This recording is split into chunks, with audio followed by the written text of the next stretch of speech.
নারীকে মায়ের মর্যাদায় সম্মান দেখান, মানুষ আপনাকে ভালোবাসবে, আপনাকে স্যালিউট দেবে।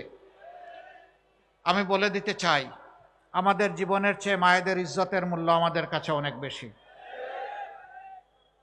আমি সাফ সারা বাংলাদেশের শান্তিকামী মুক্তি পাগল মানুষকে বলে দিতে চাই, বিশেষ করে যুবকদেরকে বলে দিতে চাই, কোনো মায়ের সাথে কেউ যদি এই ধরনের অসভ্য আচরণ করে, আপনারা আবার 24-এর মতো বিস্ফোরিত হবেন।